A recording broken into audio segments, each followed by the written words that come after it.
Halo teman-teman, selamat datang kembali ya di channel Made Charles Wireda. Di video kali ini, saya akan menjelaskan tentang pengertian bahan penyegar. Yuk kita bahas ini. Pengertian bahan penyegar. Bahan penyegar adalah semua bahan nabati yang dapat merangsang pemakainya, baik digunakan untuk merokok, furnitori, menyeri mastak kotori, ataupun dalam minuman. Disebut penyegar karena bisa merangsang respon syaraf untuk lebih aktif sehingga menghasilkan efek. Macam-macam bahan penyegar. Yang pertama kopi, yang kedua teh, yang ketiga coklat. Sifat fisik bahan penyegar. Yang pertama sifat fisik kopi, yang kedua teh, yang ketiga coklat. Ini gambar kopi, ini gambar teh, inilah gambar coklat. Kandungan kopi. Secangkir kopi mengandung sekitar 80-95 mg kafein. Kandungan zat gizi dalam 100 gram berat kering energi 352 kalori, protein 17,4 gram, lemak 1,3 gram, dan karbohidrat 69 gram. Teh. Yang pertama jumlah kandungan energi teh 132 kalori. Yang kedua jumlah kandungan protein teh 19,5 gram. Yang ketiga jumlah kandungan lemak teh 0,7 gram. Yang keempat jumlah kandungan karbohidrat teh 67,8 gram. Yang kelima jumlah kandungan kalsium teh 717 mg. Yang keenam jumlah kandungan fosfor teh 205 mg. Yang ketujuh jumlah kandungan zat besi teh 11 mg. Yang kedelapan jumlah kandungan vitamin A teh 2095 mg. Yang ke-9 jumlah kandungan vitamin B1 T 0,01 mg. Yang ke-10 jumlah kandungan vitamin C T 0 mg. Coklat. Yang pertama sekitar 3 hingga 4,5 gram serat. Yang kedua 60 hingga 100 gram karbohidrat.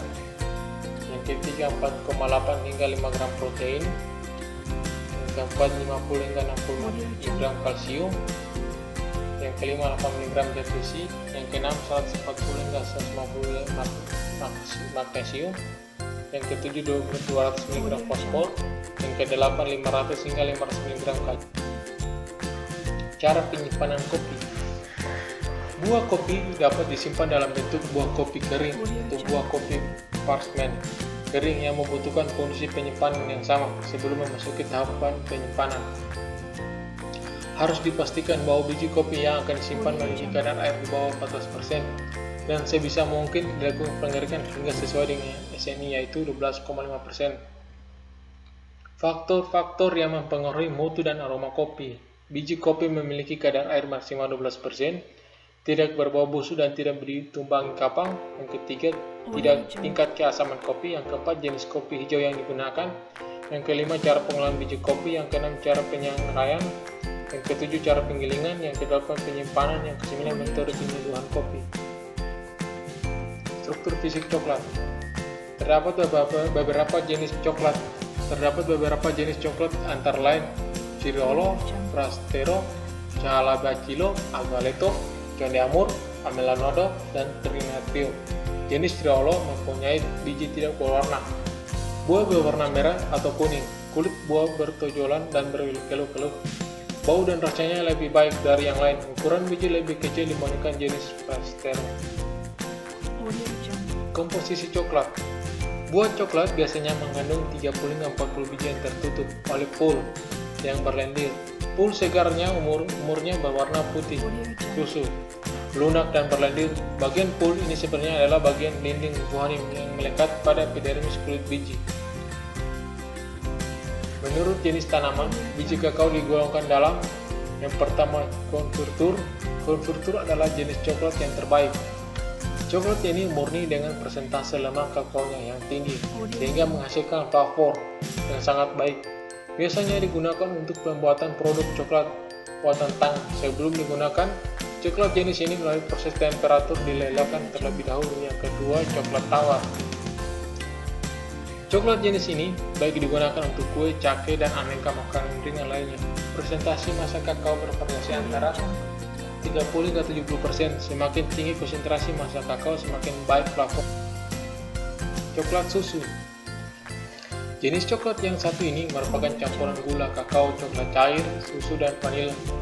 Coklat jenis ini paling banyak dikonsumsi. Masa kakaonya cukup rendah, hanya 20%, dan rasanya lebih manis dibandingkan coklat tawar. Coklat putih. Coklat yang umumnya berwarna putih ini tidak mengandung massa kakao yang tinggi. Selain dikonsumsi langsung, coklat putih kerap digunakan untuk dekorasi. Coklat ini terbuat dari lemak coklat, gula, dan vanili yang tidak mengandung coklat padat. Karena mudah hangus, ada baiknya dimasak secara hati-hati. Kakao. Produk coklat satu ini terbuat dari massa kakao. Setelah lemak kakaonya dipisahkan, produk ini sangat mudah diolah dan ekonomis, bisa didapat di warung-warung sekitar tempat tinggal Anda. Coklat cair. Coklat cair merupakan produk minuman yang mengandung massa kakao dan mengandung kadar gula tinggi. Kadar gulanya disebut sebagai biang keladi meningkatnya berat badan. Sifat fisik kopi. Buah kopi terdiri atas 3 bagian. Yang pertama lapisan kulit luar, mesochar. Yang kedua lapisan daging, mesochar. Yang ketiga lapisan kulit tanam, endochar. Sifat fisik teh. Pada saat sebelum ditemukan cara penelitian mutu fisik, maka atribut mutu fisik teh diukur secara indrawi. Atribut tersebut misalnya kekeringan, kerapuhan, warna teh kering, residuan, bentuk kinestik, ukuran partikel, dan lain-lain. Pada saat ini beberapa atribut mutu fisik telah dapat ditentukan dengan fitur dan sebenarnya fisik tertentu, sehingga cara mengkomunikasikannya lebih kuantitatif. Warna T dapat diukur memakai barometer, dan warna residuan T dinyatakan dalam besaran total. Warna yang merupakan persen absorpsi sinar tampak pada panjang gelombang tertentu. Manfaat coklat memiliki kandungan antioksidan yang tinggi, mencegah penyakit jantung. Yang kedua, menurunkan tekanan darah. Yang ketiga, menurunkan kolesterol. Yang keempat, antidepresan. Yang kelima, kandungan lemak rendah. Yang keenam, meningkatkan sirkulasi darah. Yang ketujuh, menghindari kelelahan kronis. Yang kedelapan, menghambat penuaan. Nah, dan itulah tadi penjelasan tentang pengertian bahan penyegar. Sekian dulu video kali ini. Semoga penjelasan singkat ini dapat bermanfaat untuk kalian semua. Terima kasih, sampai jumpa. Dah.